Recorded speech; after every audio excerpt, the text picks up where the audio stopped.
le GIU lance de nouvelles publications. L'impact global du processus de l'architecture communautaire du royaume.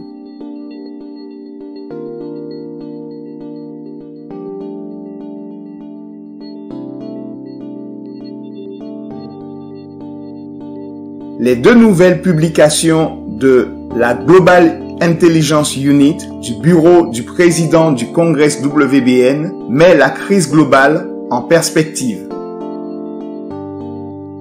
La semaine dernière, le GIU a publié un bulletin spécial intitulé « La crise globale en perspective ». Ce bulletin traque l'impact du coronavirus sur la Terre et la valeur de notre voyage communautaire, de notre maturité et de notre ordre de vie pour les buts de Dieu au milieu de son effet de fragmentation. Le bulletin déclare: les modèles de ce qui se passe autour de nous sont clairement visibles dans la parole de Dieu. À mesure que la grâce nous emmène à les comprendre, notre posture et notre attitude sont fortifiées au milieu de la crise qui se déploie.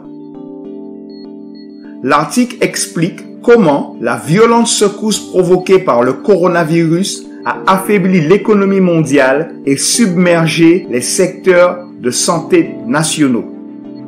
L'article du GIU, intitulé « La crise globale en perspective », nous rappelle également qu'en tant que civilisation globale, nous devons tenir ferme à l'ordre de vie que le Seigneur a bâti en nous. Le bulletin nous rappelle que, comme Noé, nous sommes à la fois le facilitateur des justes jugements du Seigneur et aussi son message d'espoir au milieu de l'environnement de crise de la fin des temps. La deuxième publication du GIU, publiée la semaine dernière, souligne l'aggravation de la crise humanitaire au Nicaragua. Ce pays hispanique d'Amérique centrale continue à se débattre avec les dégâts causés par les ouragans Eta et Iota. Les deux ouragans ont essentiellement suivi le même chemin destructeur. L'ouragan Iota, de catégorie 4, qui a touché terre le 17 novembre au Nicaragua, n'était qu'à 24 km du rivage, où Eta, un autre ouragan de catégorie 4, s'était écrasé le 3 novembre. À cause du sol déjà saturé, les fortes pluies ont rapidement inondé de nombreuses régions, laissant des milliers de personnes sans abri et laissant en ruine l'économie déjà frappée par la pandémie. Le 15 décembre, plus de 200 personnes ont été déclarées mortes à cause des deux ouragans et de nombreuses personnes sont toujours portées disparues. Pendant ce temps, Covid-19 complique les efforts d'intervention et de rétablissement en se propageant parmi les personnes évacuées malgré les précautions prises par les volontaires offrant leur refuge. Nos chers saints du Congrès ont été impactés et Dr Woodruff a demandé au coordonnateur du DCL d'obtenir des contributions, un fonds d'aide pour le Nicaragua. Yo te mandé unas fotos y unos videos de las circunstancias que estamos pasando. Aquí hubo unas afectaciones, inundaciones, casas fregadas, destruidas, cauces inundados, pero el afecto o el fuerte golpe del huracán fue en el Caribe. Allí hubieron gente que perdieron sus casas, gente que murieron enterradas, deslaves de tierra, gente que fueron muertas. Fíjate que ahí vieron una familia acostada y les cayó el deslave y fueron muertos, aplastados. Ahí te mando unos videos que los vas a ver, una foto, por cosas dolorosas que voltean el corazón, como nicaragüenses que somos. Sí han habido muchos nicaragüenses que han dado un poquito de arena, han apoyado, han colaborado, han dado ayuda, pero la necesidad es grande, es inmensa. Y hay mucha gente que necesita comida, necesita agua, frazadas, ropa, cosas de esas.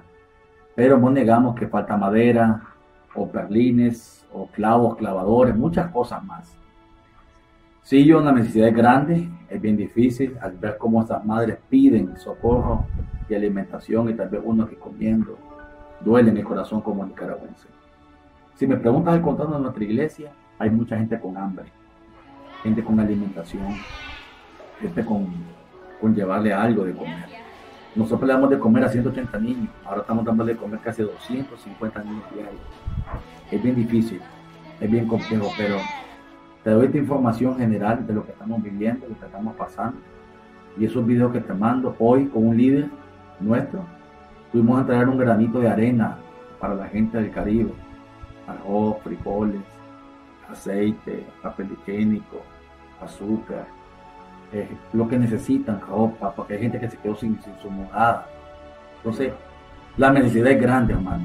Es grande, es bien difícil, pero Dios, estamos confiando en Dios que Él una vez más nos va a ayudar de esto. Dios te bendiga, hermano. Saludos a toda la gente por allá del Congreso y a ustedes allá, a su familia. Bendiciones. Que Dios te bendiga, hermano. Alors que cette aide est organisée par les leaders du Congrès, en contact étroit avec nos anciens titulaires dans cette nation, prions pour les saints du Nicaragua alors qu'ils se rétablissent et commencent à reconstruire. Les saints et les leaders du Congrès sont encouragés à rester vigilants et à être conscients des buts de Dieu qui se déploient au milieu des événements tumultueux de la terre.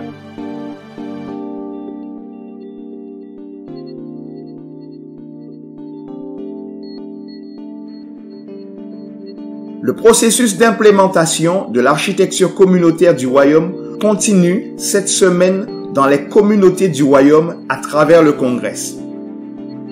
Les coordonnateurs de supervision, les facilitateurs de développement travaillent diligemment avec les anciens titulaires et leur communauté pour gérer le processus. Dr. Woodruff a rappelé aux leaders et aux saints l'importance de ce processus pour le déploiement des buts de Dieu sur la terre. Citation de la semaine. La joie du Seigneur est notre force. Néhémie 8:10.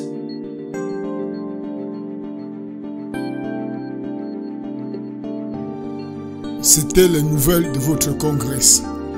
Pour plus d'informations sur le congrès, visitez le site www.cwbn.news.